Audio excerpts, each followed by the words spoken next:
আব্বাচ্চের hotel থেকে এইমাত্র চুই ঝাল আর ছাগলের মাংস খেয়ে আমরা বের হলাম। বাট চুই ঝাল এর আগে আমাদের বাসায় যেভাবে রান্না করে কিংবা অন্যান্য জায়গায় যেভাবে খাইছি, এই চুই ঝালের ফ্লেভারটা আমার একদম ভালো লাগেনি। মাংস ঠিক আছে, আর মাংস অত্যন্ত তেল দিয়েছে। আচ্ছা, এখন খাওয়ার পরে আমাদের গ্রুপের মানে অন্যান্য মেম্বাররা এই রোডে যাচ্ছে। এখন কোথায় যাচ্ছে আমি এখন কারোর সাথে কথা হয়নি। পিছনে সোহেল ভাই রয়েছে, সোহেল ভাইয়ের কাছ থেকে জিজ্ঞাসা করে নেবো কোথায় যাচ্ছে। সোহেল ভাই, আমরা কি সাগরদাড়ি যাচ্ছি? আচ্ছা আচ্ছা, আমরা এখন সাগরদাড়ি যাচ্ছি।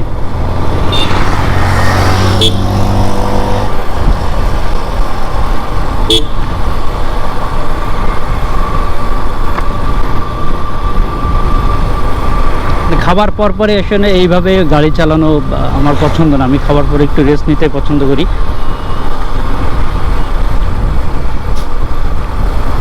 জাস্ট খাওয়া শেষ করলাম, খাওয়া শেষ করেই বের হয়ে গেছি।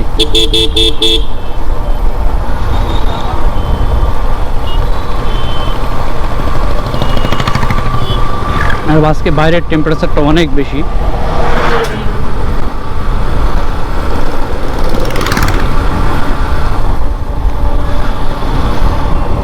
আমার শার্টের হাতার বোতামটা লাগাই নিতে হবে, বাতাসে উড়ে যাচ্ছে। কত বাজে এখন? বাজে 2টা 3 বাজে।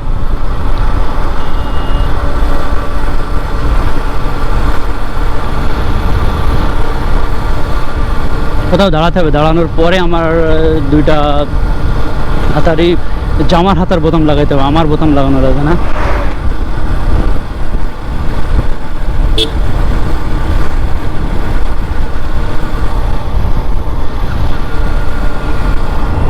এটা আমি একটু লাগানোর চেষ্টা করে দেখি।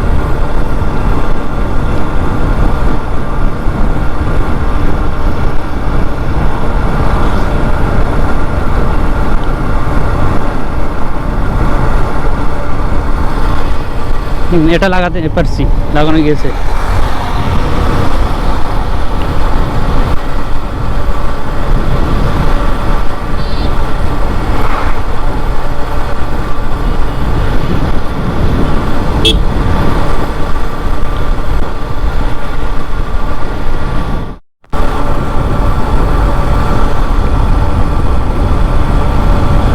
আকাশটা দেখেন, মানে আমি বারবারই আমার ভিডিওতে আকাশের কথা বলি, কারণ এই ধরনের আকাশ দেখতে আমার ভীষণ ভালো লাগে। রাতের চাঁদ দেখতে যেমন ভালো লাগে, এই ধরনের আকাশ দেখতে আমার ভালো লাগে। মনে হয় যে কোনো শিল্পী রং তুলে দিয়ে এই ধরনের আকাশটা আঁকিয়েছে। দেখেন মেঘগুলো ভাসতেছে, কি সুন্দর, ভীষণ ভালো লাগে এগুলো দেখতে।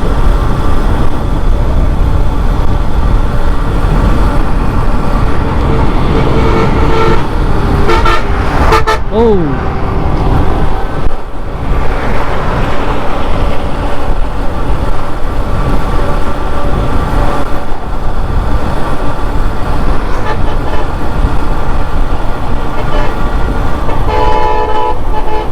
আমরা মির্জাপুর বাজারে চলে এসেছি। আমার সামনে আমাদের যে টিম মেম্বার ছিল, আমার ফ্রেন্ড রনি, তাকে তো আর দেখতে পাচ্ছি না,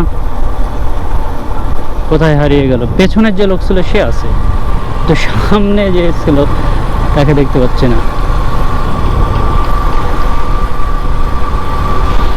জানি না কোথায় যাচ্ছি।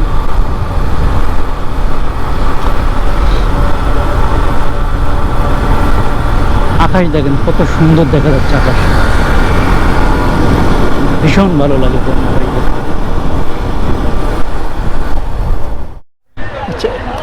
খাওয়ার পরে এখানে আমরা ফার্স্ট ব্রেক দিছি, আর এই দোকান থেকে সবাই আমরা চা খেয়েছে, চা বিস্কিট কেউ খায়নি মনে হয়, চার সাথে টা খেয়েছে। এখান থেকে আমরা রওনা দিচ্ছি, সাগরদাড়ি যাব মাইকেল মধুসূদন দত্তের বাসায়।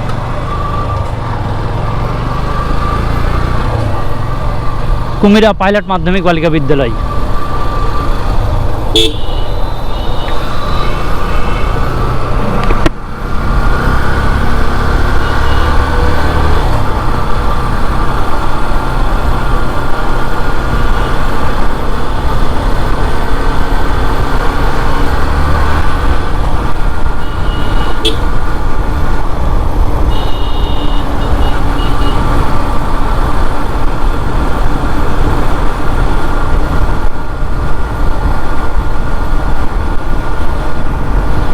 টিপ টিপ করে বৃষ্টি পড়তেছে আবার।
আমরা সাগরদাড়ি চলে আসছে, মাইকেল মধুসূদনের বাসা।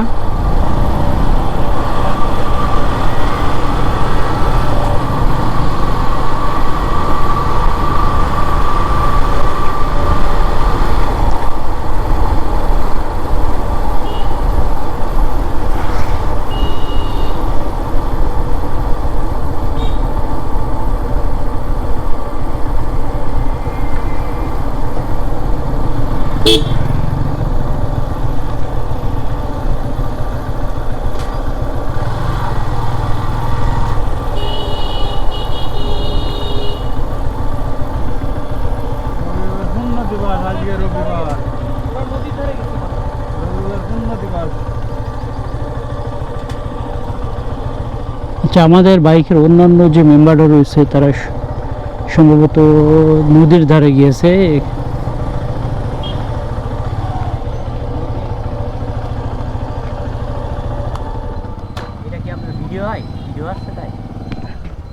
এটা মাইকেল মধুসূদনের বাসা। মেইন গেটটা ওইখান থেকে, ওই এন্ট্রান্স থেকে ওইখান থেকে ভিতরে আসতে হবে। চারিপাশে প্রেসিড দেওয়া রয়েছে।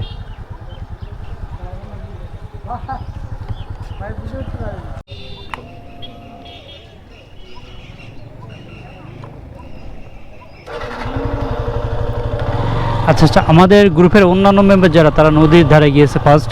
আমরাও নদীর ধারে যাব, নদীর ধার থেকে তারপরে আমরা এখানে আসবো, এসে জায়গাটা একটু ঘুরবো।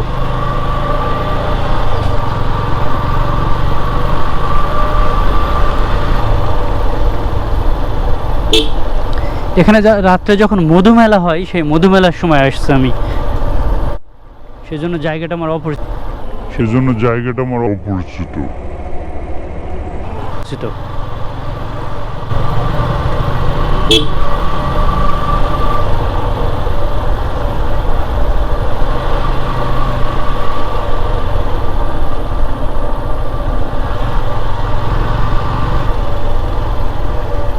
পাশে সাগরদাড়ি পিকনিক কর্নার।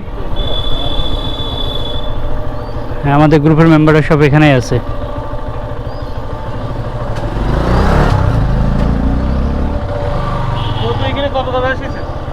আমি ওই যে মধুমেলার সময় আসছি।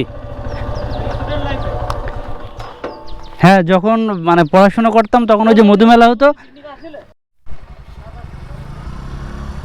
মাইকেল মধুসূদনের প্রতিকৃতি। আর হলো পিকনিক স্পট, ওই যে ভিতরেটা রয়েছে, পাশে লক করা রয়েছে, সেজন্য আমরা ভিতরে যাই। ভিতরে ইচ্ছা করলে যাওয়া যায়, বাট না যাওয়াই ভালো। ব্রিজটা একদম সাগর কপোতাক্ষ নদী নেমে গেছে। এই নদটাই কিন্তু সোজা আমাদের ওই যে ঝিউর গাছের যে ব্রিজ রয়েছে সেই ব্রিজে চলে গেছে। আগে এইগুলো ছিল না, এই জায়গাটা আমরা যখন আসছি এর আগে। এটা পরবর্তীতে মাটি ভরাট করে উঁচু করা হয়েছে, বেশ কিছু ছাউনি করা হয়েছে, যেগুলো তো ওপারেও আমরা দেখতে পাচ্ছি।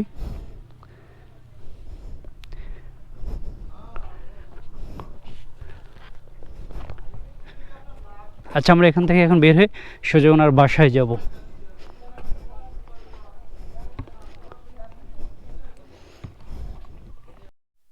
এটা হলো মাইকেল একাডেমি, আরে sorry, Madhusudan academy. Madhusudan museum আছে। আর মধুমেলা যেটা হয় সেটা এই মাঠে হয়। এর আগে আমি যখন আসছি তখন এই মাঠটাতে দেখছি যে মধুমেলাটা এই মাঠে হয়। এপাশে সামনেটা স্টেজ করা হয়। আর মাইকেল মধুসূদন কালচারাল একাডেমি মধুমঞ্চ, হ্যাঁ এইটা মধুমঞ্চ, এখানে এই পাশটাতেই হতো। মধুমেলা যেটা হয় সেটা এই পাশেই হয়। হ্যাঁ, এখানে একটা মঞ্চ আছে, এই যে এই মঞ্চটাতেই হয়। আর এই পুরো মাঠটাই একটা প্যান্ডেল করা হয়। হ্যাঁ, মাইকেল মধুসূদনের এখানে একটা ভাস্কর্য রয়েছে। ভাস্কর্য না, এটা মোরাল বলে।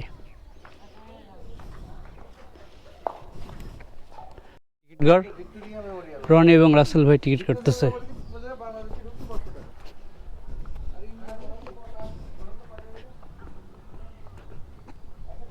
এপাশে প্রত্নতত্ত্ব অধিদপ্তরের অফিস রয়েছে।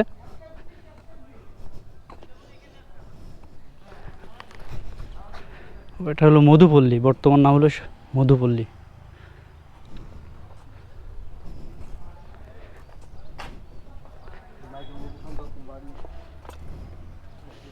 ও, এখানে মাইকেল মধুসূদন দত্তের বাড়ির ইতিবৃত্তি রয়েছে এখানে।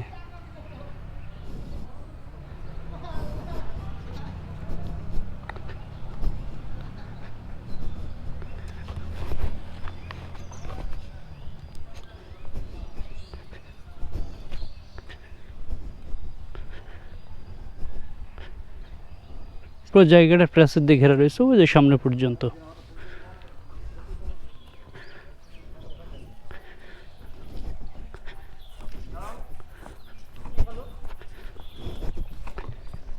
সেলফির জন্য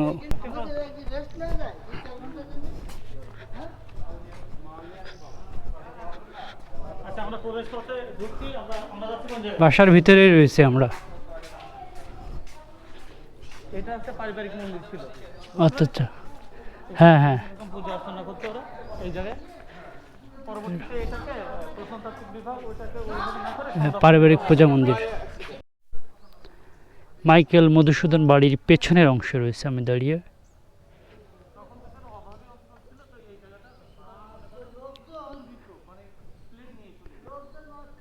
ডান পাশে পাশটা একটা পুকুর রয়েছে এবং পুকুরের উপরে নতুন করে একটা ছোট বাড়ি করা হয়েছে একতলা।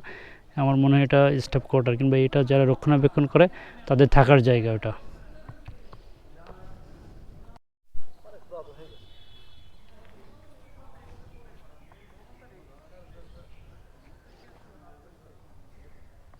দত্তের নিজের লেখা একটা কবিতা রয়েছে, আত্মবিলাপ।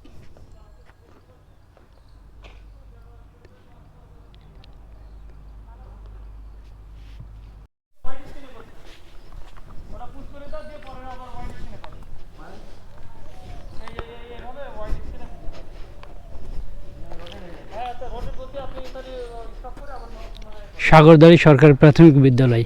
আচ্ছা, এই জন এই মানে প্রাথমিক বিদ্যালয় তো চলে সব সময়, তাই তো? তার মানে ছেলেপিলে ওই গেট দিয়ে প্রবেশ করে এখানেই ক্লাস নাই? আচ্ছা আচ্ছা, কারণ আমরা যখন এখানে আসছি তখন ওদের ক্লাস চলাকালীন সময় ওই ভ্রমণের যে মাস্টার থাকে, বিশেষ করে জানুয়ারি ফেব্রুয়ারি ওই সময় বন্ধ থাকে। আচ্ছা আচ্ছা।